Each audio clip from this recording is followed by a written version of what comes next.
Interview 1, prise 1. C'est quoi qui te plaît le plus dans cette phase de ta vie en tant qu'étudiante depuis 2 ans maintenant, bientôt 3? Je dirais ce moment où on peut commencer à réfléchir à qu'est-ce qu'on va faire après, sans trop se mettre la pression, mais en même temps à se dire qu'il faut commencer à avoir des projets, à savoir vers où on se dirige. Ouais, pour moi, le truc le plus important, c'est vraiment que on commence notre vie, on commence à créer nos habitudes qu'on gardera sûrement plus tard. On sort, on fait nos projets, on essaie d'être productif, en même temps, des fois, on glande un peu. C'est le moment où on se trouve un peu, en fait, où on devient qui on sera plus tard, même si ça changera. Mon indépendance. Vivre seule, quand je suis toute seule dans mon appart, si j'ai pas envie de parler, je parle pas. Et plus le fait d'être seule, de manger à l'heure que je veux, enfin des trucs comme ça, quoi. En plus, j'ai la voiture, donc je peux bouger quand je veux.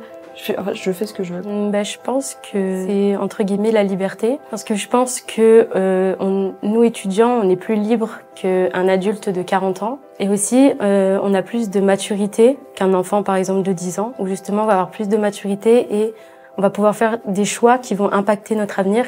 Et je pense que c'est ça qui me plaît, le fait d'être libre et d'être aussi assez mature pour justement prendre des choix importants qui vont vraiment impacter mon avenir et pas juste prendre des choix comme ça en l'air, quoi. Ça peut peut-être être la meilleure période de ma vie au final. Je dirais la liberté. J'ai de la chance d'avoir des parents qui financièrement peuvent me soutenir.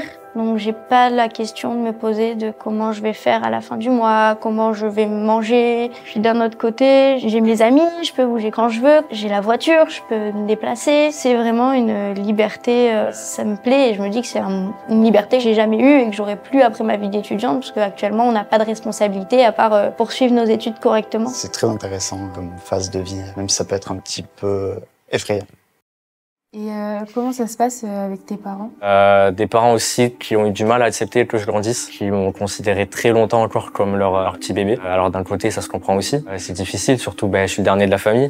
Quand on le vit aussi, c'est pas facile pour nous, parce que d'un côté, ça peut nous empêcher de grandir. Un jour, on arrive à 19 ans, 18, 19 ans, et on se dit, voilà, il y a tous mes potes, ils font ça, ils sortent, ils font telle chose. Et moi, j'ai encore besoin d'autorisation de mes parents. Donc ça peut paraître oppressant. Et c'est pour ça que j'ai eu une enfance, entre guillemets, une adolescence surtout, avec beaucoup de rivalité avec mes parents. Il y a beaucoup de choses que je regrette de pas leur avoir dit. Le mot désolé ou même merci. Ou même je t'aime, pendant des années je l'ai pas dit à mes parents. Et ça, quand je le voyais chez des amis qui font des câlins à leurs parents, qui disent je t'aime à n'importe quelle occasion, au fond moi ça me faisait bizarre parce que ça je l'ai jamais fait. Mais je sais qu'il y a des choses qui auraient pu se passer plus simplement. J'aurais aimé raconter énormément de choses à mes parents, me confier sur plein de choses. Et pourtant j'ai jamais réussi, j'ai jamais eu le courage. Parce que je me dis que ça les intéresse pas, ou que je vais être critiqué, ou que ça va pas leur plaire. Donc je garde pour moi et puis voilà, et puis après on se contente seulement du minimum, quoi. Voilà, de les voir et de se dire alors la journée, et après on mange, et puis le soir chacun son côté, et puis voilà. Je sais qu'ils ont toujours été là, mais c'est plus souvent moi qui leur refusais cette aide, on va dire, cette présence. Moi on m'a jamais connu proche de mes parents en tout cas. Ça a été très longtemps très dur. Je rentre chez mes parents pendant les vacances, souvent. Plus d'une semaine, je pense que ça serait difficile. Déjà, ça va mieux entre eux, donc ça a aussi aidé. Et du coup, parallèlement, on s'entend quand même mieux depuis que je suis plus à la maison. Oui, mes deux grandes sœurs, elles ont été des modèles. Elles ont 10 ans et 7 ans de plus que moi, donc c'est pas mal. Mes deux grandes sœurs, elles ont fait des métiers qui leur plaisent. Il y en a une, elle est graphiste, elle a fait MMI avant. Donc ça a été un peu un modèle dans ce sens-là où elle m'a partagé ses passions. Comme la plus grande aussi, elle c'est plus sur un plan personnel où elle m'a fait découvrir plein de choses. Et puis c'est toujours intéressant de voir comment mes grandes sœurs elles ont évolué. C'est pareil, elles sont parties faire leurs études. Moi j'avais même pas pensé à la possibilité de rester chez mes parents pour mes études parce que les deux elles étaient parties, je m'étais dit c'est la chose normale à faire. Et il y a plein de choses comme ça où ça a été des modèles pour moi et je m'en rendais même pas compte en fait. Ta relation avec tes parents, elle est comment depuis que t'es partie de chez eux? On se voit moins. J'y vais une fois tous les mois parce que y a beaucoup de trajets et ça coûte cher. Mais je trouve qu'elle est mieux dans le sens où avant on vivait ensemble, ils avaient leurs habitudes, j'avais mes habitudes. Et on s'entendait pas forcément sur tout, on s'engueulait un peu sur des trucs. Oh, t'as laissé la lumière allumée. C'est des trucs bêtes en soi, mais ça gâchait un peu la relation qu'on avait. Et maintenant, il n'y a plus tout ça. Quand on se voit, on est juste content de se voir et on sait que même si on se voit 15 jours, on est content. c'est déjà pas mal et juste on profite. On n'a pas ces petits malentendus, ces petits trucs et c'est juste mieux, je trouve. Alors ça se passe plutôt bien. Non, ils m'ont influencé sans faire exprès. Des fois, ils pourraient m'influencer sur des choix, comme du coup la communication, en me disant que ça pourrait potentiellement me correspondre. Puis aujourd'hui, en fait, ils écoutent plus. Je sais plus où je veux aller, et du coup, ils influencent moins mes choix. On a tous le même caractère un peu nul là, où quand ça se frite, c'est un peu chiant. Ça part un peu trop loin des fois. Et c'est vrai que le fait de moins se voir, on se saoule moins et on est plus content de se voir au final. Et du coup, on a des choses à se raconter. Ouais, on est content de se voir, quoi. Et est-ce que tu penses que l'avis des autres, le regard que les autres portent sur toi, c'est important? Ça a été le cas pendant très longtemps et c'est vrai qu'avec l'arrivée, j'irai en études sup, même un petit peu avant. Je me suis beaucoup détaché de ça et ce que pensent les autres de moi, je m'en fiche. Tant que moi, ce que je fais, ça me va et ça me plaît. Le reste. Beaucoup de me rendre compte que déjà que j'avais énormément de blocages sur d'autres trucs, si je m'en rajoutais pour des bêtises, sur des choses que j'imagine que les gens pensent de moi, mais ça serait peut-être même pas le cas, ou je m'en fiche en fait. Juste en y réfléchissant, à me rendre compte que de toute façon ça servait à rien de se prendre la tête là-dessus, on est comme on est, et on va pas se mettre dans un moule pour d'autres personnes qui ont pas grand-chose à faire de nous. La vie des gens que je considère comme important pour moi, oui. La vie des autres de manière générale, j'essaye que non, mais forcément un peu. Ça nous impacte forcément, on va pas faire n'importe quoi en plein milieu de la rue. Tu dis, les gens ils vont penser de quoi de moi et tout. Mais après, faut pas que ça devienne non plus une entrave. Pas se dire, ah mais je vais pas faire ça parce que sinon, si c'est quelque chose qui te plaît, tu le fais, peu importe le regard des autres, c'est pas grave. Il y a beaucoup de fois où je me disais, j'ai envie de faire cette chose qui me plaît. Et je l'ai pas faite parce que je me disais, mais les gens ils vont penser quoi de moi, imagine c'est pas beau, imagine c'est pas bien. Et ça m'a fait éviter beaucoup de choses. Enfin, il y a beaucoup de choses que j'ai pas faites à cause de ça. Et au final, après, je m'en voulais, j'ai un peu des regrets sur ça. Les gens, ils vivent leur vie, ils s'en foutent. Ils vont pas y penser à ça, ils vont pas se dire « Ah mais oui, il y a 3 ans, Axel, elle a fait ça, oh là là ». Ouais, je suis, comme on dit, je suis bien seul. Je pense pas être le seul à être bien seul. Mais j'ai pas forcément besoin, on va dire, de reconnaissance ou de validation de la part d'autres personnes. Je vais pas dire que je me fiche de la vie des autres, c'est que je sais comment j'ai appris, je sais comment aujourd'hui j'ai fait pour arriver à tout ça. Et je sais que, j'ai les méthodes pour y arriver, même si j'ai pas l'avis ou l'autorisation des autres. Ça agit surtout au niveau du stress, je pense. Dans tous les cas, j'essaye de faire le meilleur de moi-même, peu importe la vie des gens, mais je sais que je vais toujours avoir cette pression de dire faut que je réussisse quand même pour que les gens soient fiers de moi au final, quoi.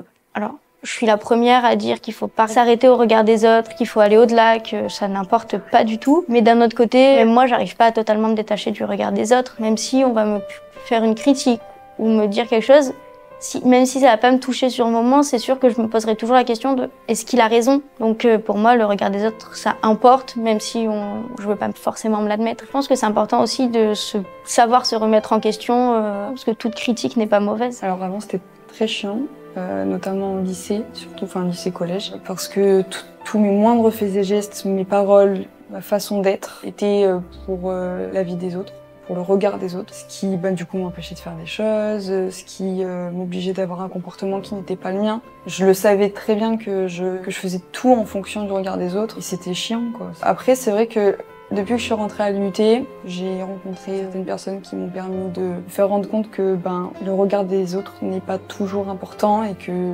t'as bien le droit de rigoler de quelque chose, même si les autres ne comprennent pas. Du temps que toi ça te fait plaisir et que ça te fait rire et que ça te plaît, quoi, fais-le. Je suis pas quelqu'un qui va se lamenter ou autre. Forcément, on a tous des coups de mou, ça arrive, mais je vais pas rester bloqué sur ça en tout cas pendant des heures ou des jours. Avant, je parlais beaucoup, je montrais beaucoup quand ça allait pas. Quand j'étais surtout petit, mais à force justement d'avoir des remarques ou d'avoir des moqueries ou comprendre que ça peut être déformé selon les personnes, on va dire que on se renferme un peu sur nous-mêmes et on se dit qu'en fait on va garder les choses pour nous et que ça va être mieux pour nous et pour les autres aussi, parce qu'on se dit on va pas les embêter, on va pas leur faire comprendre que ça va pas, ils ont leurs problèmes, ils vont pas gérer les miens, etc. Et au final, d'un côté, ça nous apprend aussi à gérer nos problèmes et à garder nos émotions pour nous. Et je me rends compte qu'en fait, cette situation, elle me convient mieux qu'avant où j'avais besoin d'un avis, j'avais besoin de parler et de me confier. J'ai été en couple pendant 3 ans avec mon premier amour et là, ça s'est fini. Donc ça a été une étape très compliquée.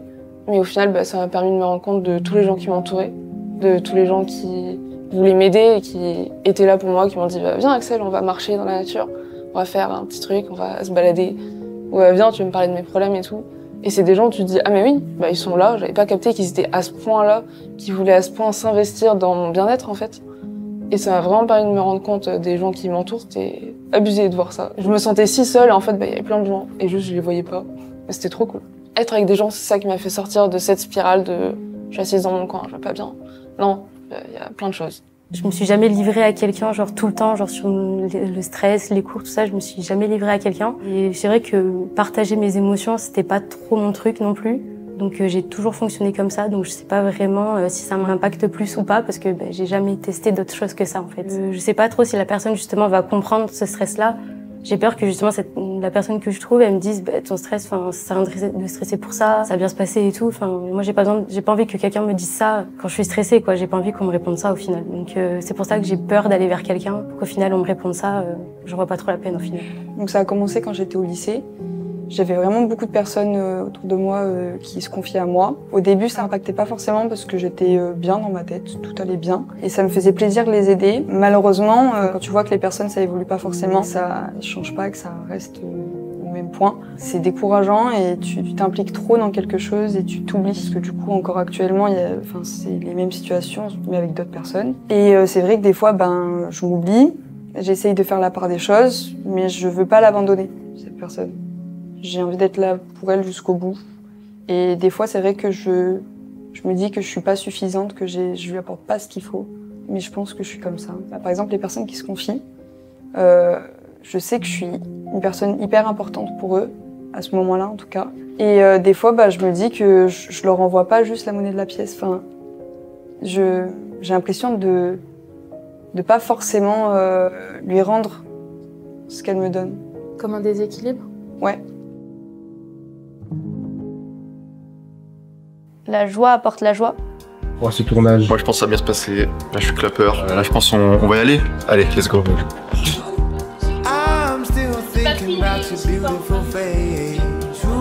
va voir pour l'opération.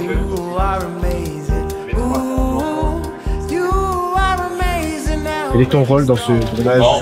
De base c'était caméra mais on me l'a volé. Moi je suis runner, donc j'attends qu'on me dise de partir, que j'aille courir un peu. Le chef. Ah ça va, ça se passe bien. Ça fait bizarre parce qu'il y a plein de monde. Alors je le place au centre là.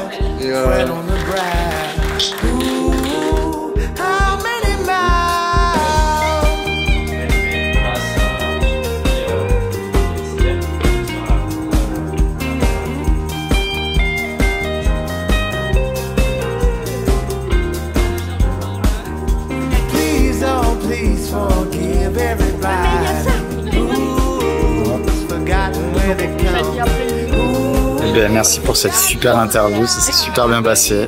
L'équipe est super cool, on laisse le choix de répondre aux questions ou non. Franchement, merci à vous.